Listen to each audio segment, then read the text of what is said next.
Muy buenas noches. Agradecemos su amable presencia en este servicio sanador de la ciencia cristiana desde la Tercera Iglesia de Cristo Científico en la ciudad de Nueva York.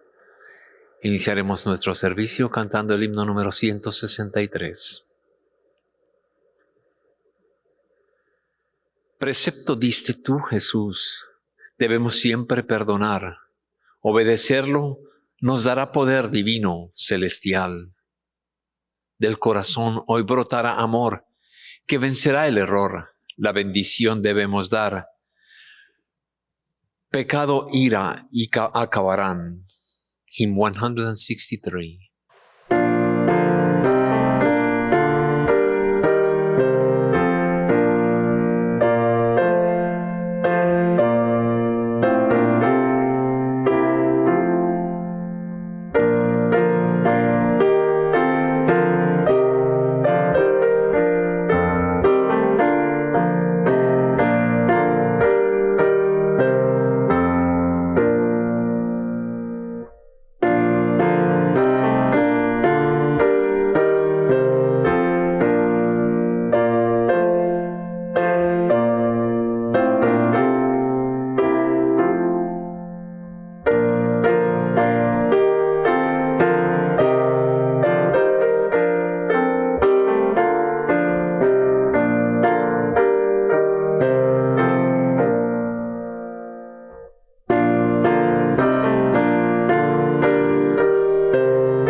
Leeré de la Biblia y pasajes correlativos del libro de Ciencia y Salud con llave en las Escrituras por Mary Baker Eddy.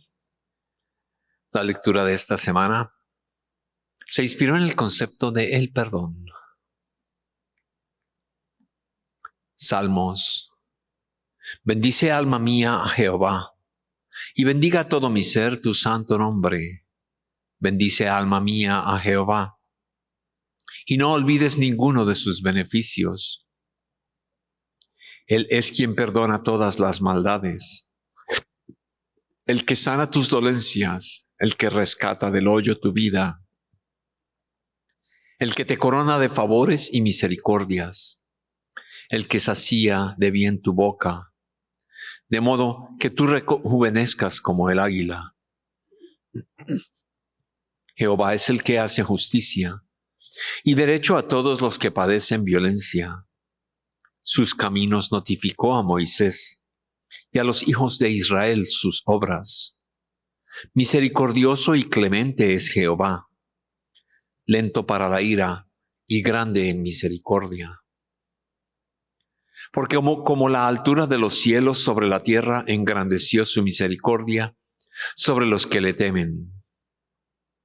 Cuánto está lejos el oriente del occidente, hizo alejarlo de nosotros nuestras rebeliones. Como el Padre se compadece de los hijos, se compadece Jehová de los que le temen. Números. Habló Jehová a Moisés y le dijo: habla a los hijos de Israel y diles: cuando hayáis entrado en la tierra a la cual yo os llevo, cuando comencéis a comer del pan de la tierra, presentaréis una ofrenda a Jehová. De las primicias de vuestra masa, daréis a Jehová una ofrenda por vuestras generaciones. cuando involuntariamente dejéis de cumplir cualquiera de estos mandamientos que Jehová ha comunicado a Moisés. Cualquiera de las cosas que Jehová os ha mandado por medio de Moisés, desde el día que Jehová lo mandó en adelante, por generaciones. Si el pecado involuntario fue cometido ignorándolo la congregación, toda la congregación ofrecerá un novillo como holocausto de olor grato a Jehová, con su ofrenda y su liberación conforme a la ley, y un macho cabrío como expiación. Luego el sacerdote hará expiación por toda la congregación de los hijos de Israel, y les será perdonado, porque se trata de un error involuntario. Ellos presentarán sus ofrendas, ofrenda que se quema a Jehová, y sus expiaciones delante de Jehová por esos errores. Y será perdonada a toda la congregación de los hijos de Israel, y el extranjero que vive entre ellos, por cuanto es una falta involuntaria de todo el pueblo. Crónicas. Mas tú mirarás a la oración de tu siervo y a su ruego, Jehová, Dios mío, para oír el clamor y la oración con que tu siervo ora delante de ti. Asimismo, escucha el ruego de tu siervo y de tu pueblo Israel. Cuando en este lugar hagan oración, escucha desde los cielos, desde el lugar de tu morada, escucha y perdona. Salmos. A ti, Jehová, levantaré mi alma. Dios mío, en ti confío. No sea yo avergonzado. No se alegren de mí mis enemigos. Ciertamente, no será confundido ninguno de cuantos esperen en ti. Serán avergonzados los que se rebelen sin causa. Muéstrame, Jehová, tus caminos. Enséñame tus sendas. Encamíname en tu verdad y enséñame, porque tú eres el Dios de mi salvación. En ti he esperado todo el día. Acuérdate, Jehová, de tus piedades y de tus misericordias, que son perpetuas. De los pecados de mi juventud y de mis rebeliones no te acuerdes. Conforme a tu misericordia, acuérdate, Jehová, de mí, por tu bondad. Bueno y recto es Jehová. Por tanto, Él enseñará a los pecadores el camino. Encaminará a los humildes en la justicia y enseñará a los mansos su carrera. Todas las sendas de Jehová son misericordia y verdad para los que guarden su pacto y sus testimonios. Por amor de tu nombre, Jehová, perdonará también mis pecados, que es grande. ¿Quién es el hombre que teme a Jehová? Él le enseñará el camino que ha de escoger. Gozará él de bienestar, y su descendencia heredará la tierra. La comunión íntima de Jehová es con los que le temen, y a ellos hará conocer su pacto. Mis ojos siempre se dirigen hacia Jehová, porque Él saca mis pies de la red. Mírame y ten misericordia de mí, porque estoy solo y afligido. Las angustias de mi corazón se han aumentado. Sácame de mis congojas. Mira mi aflicción y mi trabajo, y perdona todos mis pecados. Guarda mi alma y líbrame. No sea yo avergonzado, porque en ti he confiado. Integridad y rectitud me guarden, porque en ti he esperado. Redime Dios a Israel de todas sus angustias. Mateo.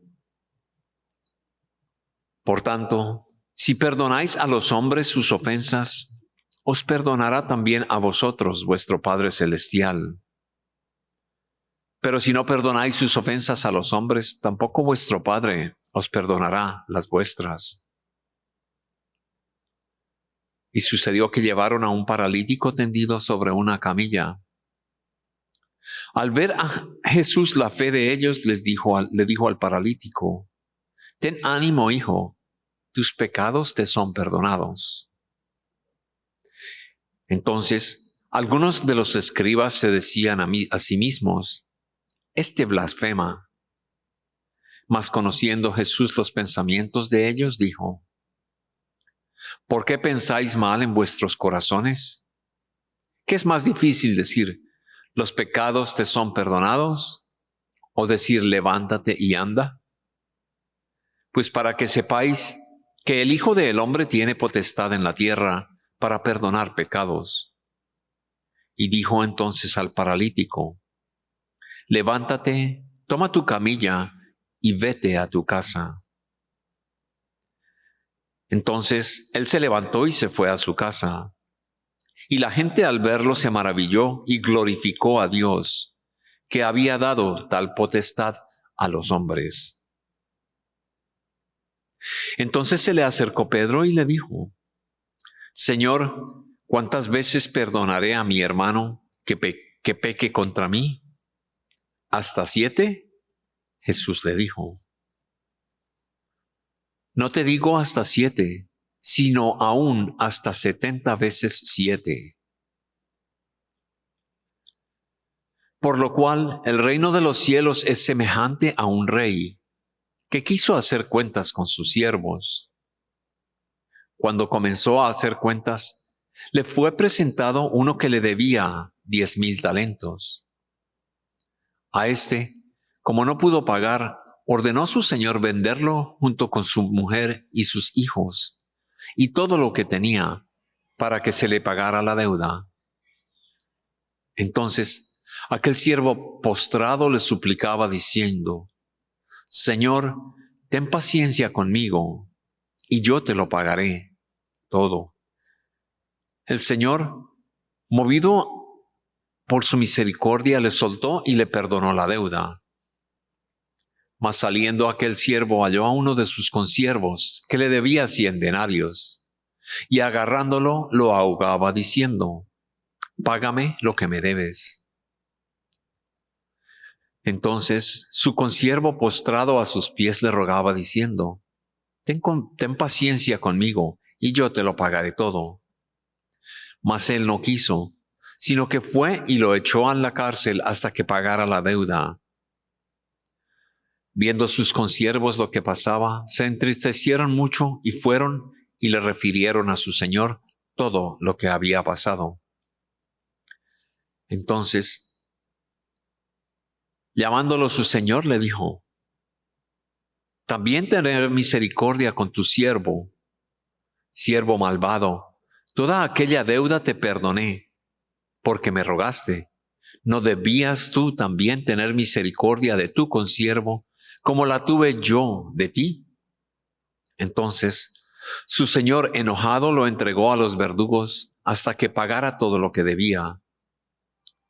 Así, también mi Padre Celestial hará con vosotros, si no perdonáis de todo corazón a cada uno de sus hermanos sus ofensas. Marcos: y cuando estéis orando, perdonad, si tienes algo contra alguien, para que también vuestro Padre que está en los cielos os perdone a vosotros vuestras ofensas. Sed pues misericordiosos, como también vuestro Padre es misericordioso. Lucas: no juzguéis y no seréis juzgados. No condenéis y no seréis condenados. Perdonad y seréis perdonados.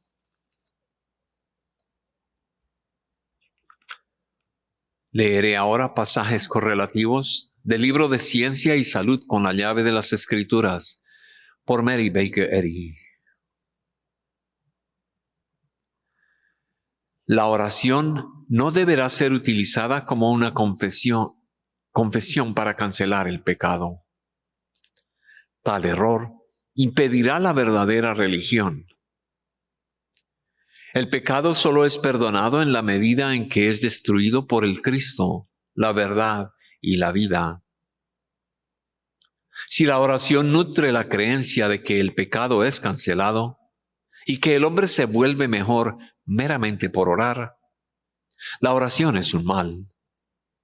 Empeora quien continúa en el pecado porque se imagina que ha sido perdonado. El amor divino corrige y gobierna al hombre. Los hombres pueden perdonar, pero solo este principio divino reforma al pecador. Dios no está separado de la sabiduría que concede. Tenemos que aprovechar al máximo los talentos que Él nos da. Apelar a Él para que perdone nuestro trabajo mal hecho o que dejamos sin hacer. Esto implica la vana suposición de que nada tenemos que hacer sino pedir perdón y después quedaremos libres para repetir la falta. La oración de Jesús, que dice, perdónanos nuestras deudas, especifica también los términos de aquel perdón. Cuando perdonó a la mujer adúltera, le dijo, vete y no peques más. A veces, un magistrado remite la pena, pero puede que esto no sea un beneficio moral para el criminal. Y a lo sumo, solo salva al criminal de una forma de castigo. La ley moral, que tiene el derecho de absolver o condenar, siempre exige restitución antes que los mortales puedan subir más arriba. El quebramiento de la ley trae el castigo con el fin de imponer este progreso. El mero perdón jurídico, y no hay otro porque el principio divino jamás perdona nuestros pecados o equivocaciones hasta que son corregidas, deja al transgresor libre para repetir su falta. Si en verdad ya no ha sufrido lo suficiente por el vicio como para darle la espalda con aversión, la verdad no concede perdón al error, sino que lo borra de la manera más eficaz. Jesús sufrió por nuestros pecados, no para anular la sentencia de aquel pecado de un individuo, sino porque el pecado trae sufrimiento inevitable. Las peticiones traen a los mortales solo los resultados de su propia fe de los mortales. Sabemos que un deseo de santidad es un requisito para ganar la santidad. Mas si deseamos la santidad por encima de todo lo demás, sacrificaremos todo por ella. Debemos estar dispuestos a hacer esto para que podamos andar por seguridad por el único camino práctico hacia la santidad. La oración no puede cambiar la verdad inalterable. Y no puede la oración sola darnos una comprensión de la verdad. Mas la oración, unida a un deseo ferviente y habitual de conocer y de hacer la voluntad de Dios, nos traerá a toda la verdad. Tal deseo tiene poca necesidad de la expresión audible. Se expresa mejor en el pensamiento y en la vida. Si oscilamos cual un péndulo entre el pecado y la esperanza del perdón, mientras que el egoísmo y la sensualidad causan constantes retrocesos, nuestro progreso moral será lento. Al despertar a las exigencias del Cristo, los mortales experimentan sufrimiento. Esto los obliga, como a quienes se están ahogando, a hacer esfuerzos vigorosos por salvarse. Y por medio del preciso amor del Cristo, estos esfuerzos son coronados con el éxito. Ocupaos en vuestra salvación, es la exigencia de la vida y el amor. Porque para este fin Dios obra con nosotros. Negociad entre tanto que vengo. Aguarda tu recompensa y no os canséis de hacer el bien. Si tus esfuerzos son acosados por situaciones atemorizantes y no recibes recompensa inmediata, no vuelvas al error ni te tornes perezoso en la carrera. Cuando el humo de la batalla se disipe, discernirás el bien que has hecho y recibirás de acuerdo con tu merecimiento. El amor no se apresura a librarnos de la tentación, porque el propósito del amor es que seamos probados y purificados. La liberación final del error, por lo cual nos regocijamos en la inmortalidad, la libertad ilimitada y el sentido sin pecado, no se alcanzan por senderos de flores, ni ligando nuestra fe sin obras al esfuerzo vicario. Quien crea que la ira es justa o que la divinidad es apaciguada por el sufrimiento eterno, no comprende a Dios. La justicia requiere la reforma del pecador. La misericordia cancela la deuda solamente cuando la justicia lo apruebe. La venganza es inadmisible. La ira que solo está apaciguada no está destruida, más bien parcialmente consentida. La sabiduría y el amor pueden requerir muchos sacrificios del yo para salvarnos del pecado. Un solo sacrificio, por grande que sea, es insuficiente para pagar la deuda del pecado. La expiación requiere la constante inmolación del yo por parte del pecado.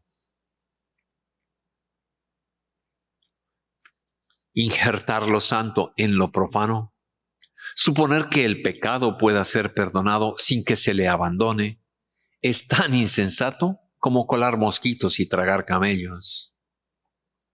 La unidad científica que existe entre Dios y el hombre tiene que ser forjada en la práctica de la vida, y la voluntad de Dios tiene que hacerse universalmente. Reconocemos el perdón del pecado por Dios en la destrucción del pecado y en la comprensión espiritual que echa fuera el mal como irreal. Pero la creencia en el pecado es castigada mientras dure tal creencia. Reconocemos la expiación de Jesús como la evidencia del amor divino y eficaz que revela la unidad del hombre con Dios por medio de Cristo Jesús, el mostrador del camino.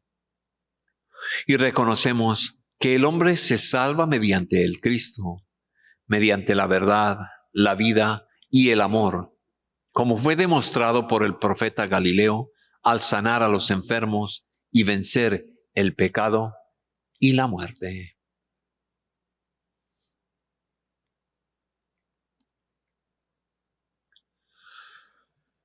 Oremos por nuestra congregación, primero en silencio y después diremos en voz alta el Padre Nuestro.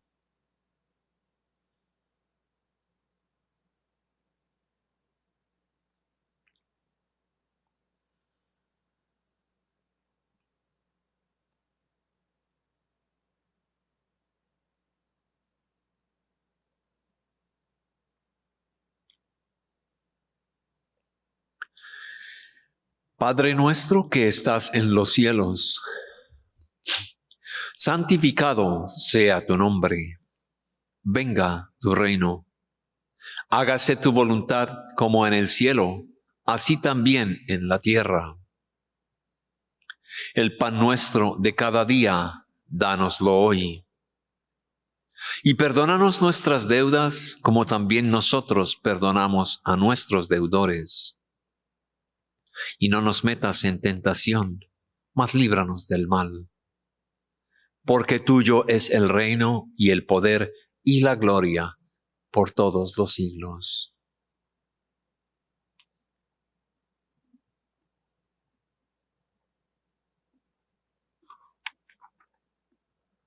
Cantemos ahora el himno número 140.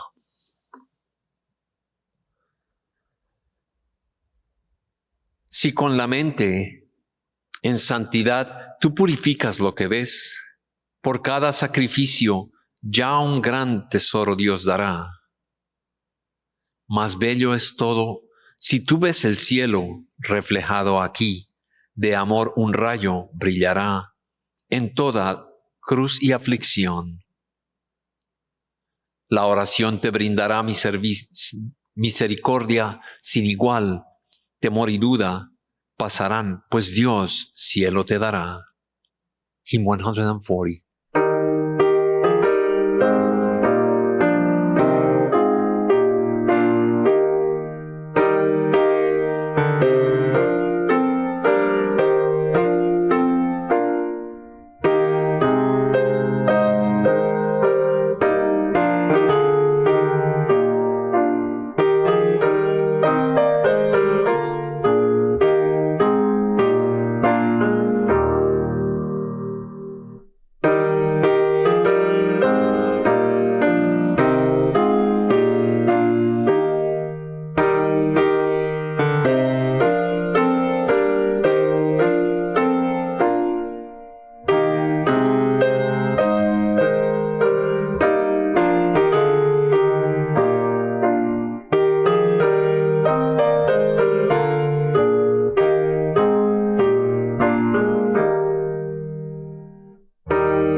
Amigos, esta iglesia, la tercera iglesia de Cristo científico en la ciudad de Nueva York, es filial de la iglesia madre, la primera iglesia de Cristo científico en Boston, Massachusetts.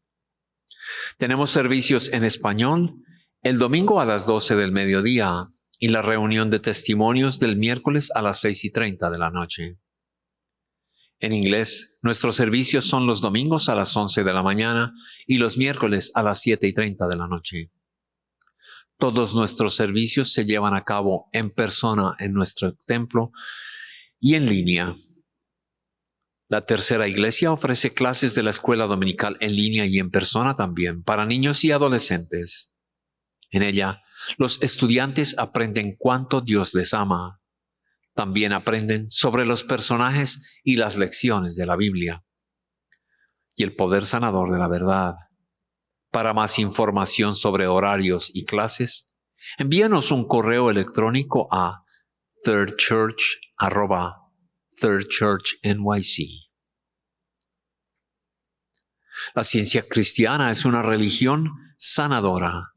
Ahora todos ustedes, presentes y en línea, son invitados a compartir experiencias, testimonios y observaciones sobre la ciencia cristiana y apoyar a nuestra congregación con sus oraciones.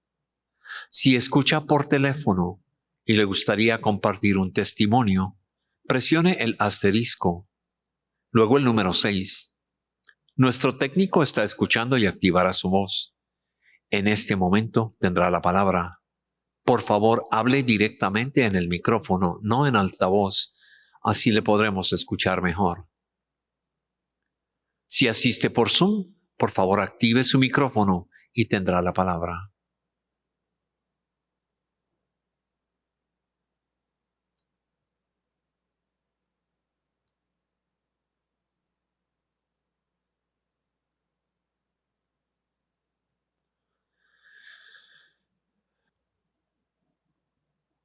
compartiré con ustedes un artículo que me pareció muy a propósito con la situación que vivimos en este momento y que en lo personal me ha hecho pensar mucho en los últimos días sobre mi posición como cristiano científico. Este artículo se titula Ora por las autoridades, por Judy Hendrick.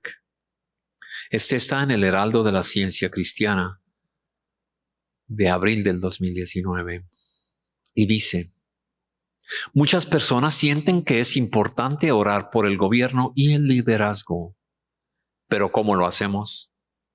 Y dada la magnitud y complejidad de los temas entre manos, ¿podemos realmente esperar que nuestras oraciones sean eficaces?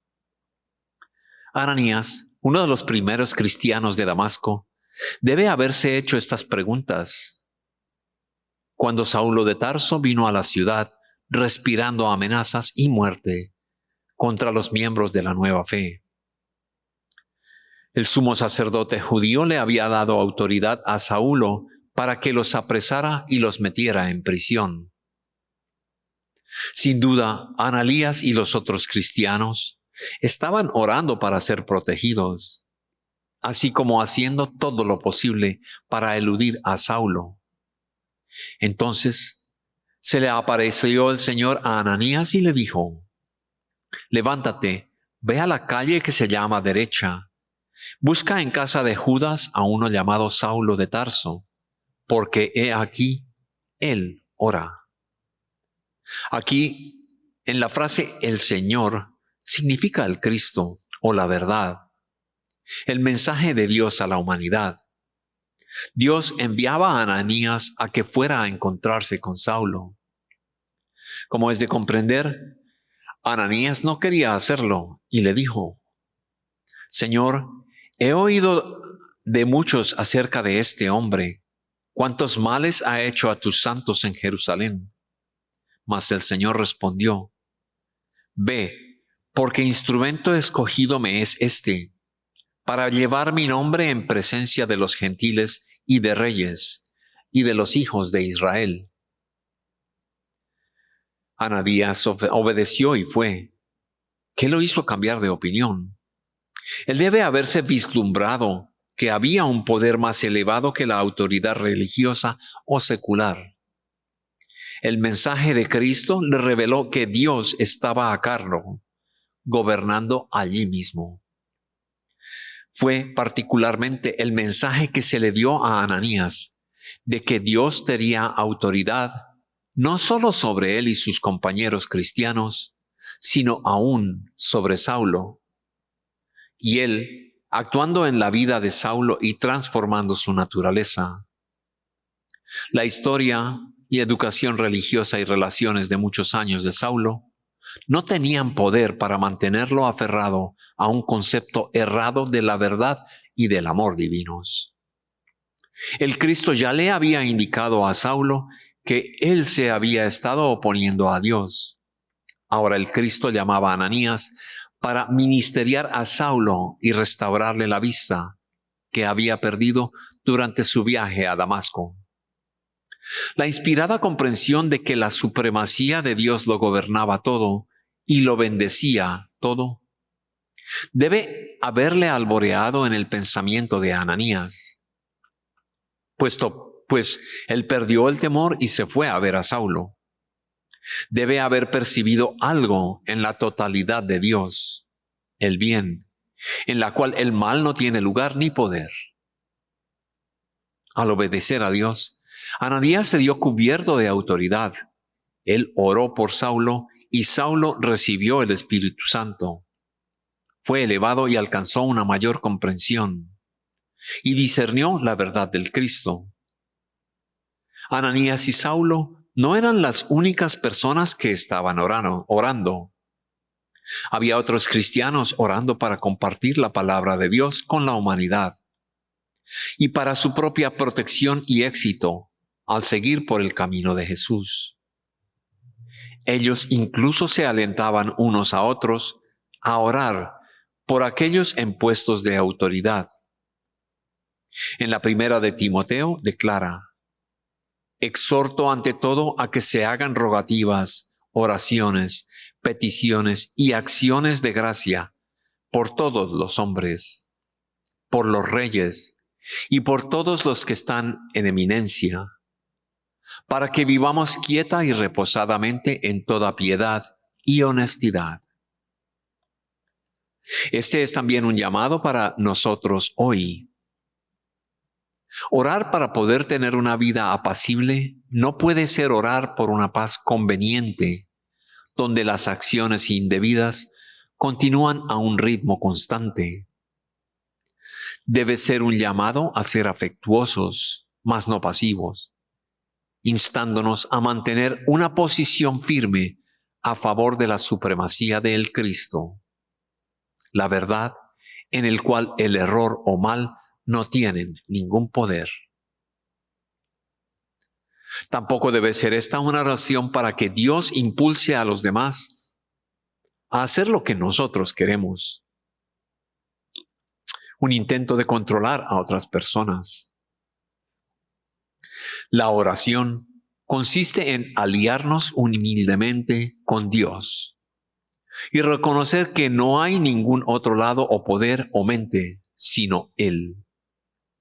Es ceder a la comprensión de que solo Dios gobierna. En un momento dado, la fundadora de la ciencia cristiana, Mary Baker Eddy, enfrentó una demanda injusta. Al discernir que era necesario instruir a algunos de sus estudiantes sobre cómo orar por el caso, ella les dijo: no deben comenzar a orar en su propio nombre. No deben tratar de controlar a ninguna mente. Solo deben comenzar a orar en la fortaleza divina y conocer que Dios gobernará y gobierna, y que el hipnotismo y las mentes malévolas no pueden controlar ni controlan a los hombres ni a los gobiernos. El pedido de que agradezcamos por todos ellos en puestos de autoridad no es una exigencia de que demos gracias por las personalidades poderosas, correctas o erradas. Es agradecer que Dios, mediante la mente divina, es la única autoridad. Lo que parece tener autoridad en este mundo, poder, posición, riquezas personales o conexiones políticas, solo tiene poder genuino en la medida en que exprese el poder divino. Damos gracias que Dios es la sola y única autoridad, porque Él es el todo en todo. Yendo un poco más allá, nosotros, todos, también deberíamos agradecer que tenemos autoridad por ser los hijos de Dios.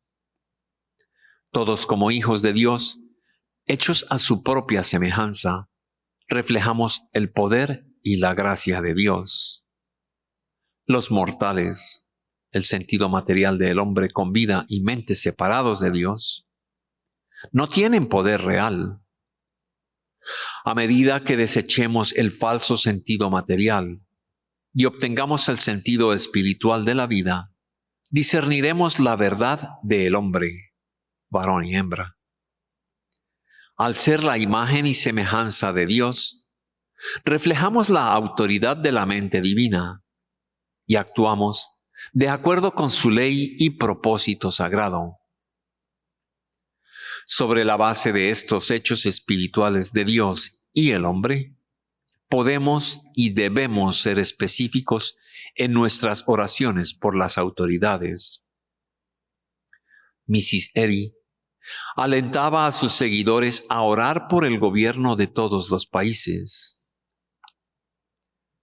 En la ciencia cristiana, en contraste con el panteísmo, ella escribió: orad por la prosperidad de nuestro país, que la justicia y la misericordia y la paz continúen caracterizando su gobierno y que ellas gobiernen todas las naciones. más específicamente para los Estados Unidos, nación en la cual fue organizada la primera Iglesia de Cristo científico y donde vivía la mayoría de sus seguidores. Luego ella agregó: orad para que la divina presencia continúe guiando y bendiciendo a nuestro primer magistrado y a aquellos asociados con su cargo ejecutivo y con nuestro poder judicial. Que dé a nuestro Congreso sabiduría que sostenga a nuestra nación con la diestra de su justicia. También podemos adaptar esto cuando oremos por todos los gobiernos. Orad por la prosperidad del país donde vivimos, cualquiera que sea este, en una oración por la justicia, la misericordia y la paz que caractericen a tal gobierno. No es una oración por la riqueza económica o el dominio nacional. La justicia, la misericordia y la paz son las verdaderas bases, tanto para la prosperidad individual como nacional. Afirmar que Dios guía y bendice a un presidente y a su personal no es orar para que Dios los ayude a cumplir con su orden del día, sino un reconocimiento de que en su verdadera identidad espiritual como expresión de Dios, ellos escuchan, responden y siguen la sabia dirección de la verdad y del amor divinos. Nuestras oraciones pueden ayudar a disipar la ignorancia, el temor y la duda que nublan el pensamiento humano, y de tal manera contribuir a que se abra el camino para que la gente en el gobierno responda a la guía de Dios. Gracias por su presencia, sus oraciones y testimonios. Concluiremos nuestro servicio cantando el himno número 280. Mi alma alaba al Rey del cielo. Ríndele un tributo leal, sano, rescatado, absuelto. ¿Quién, cual yo le alabara? Alabado, alabado, alabado sea el Rey. Cual un padre cuida y guarda, sabe mi necesidad, con su mano fiel me ampara, liberado ya del mal, alabado, alabado sea Dios por su bondad. Hymn 280.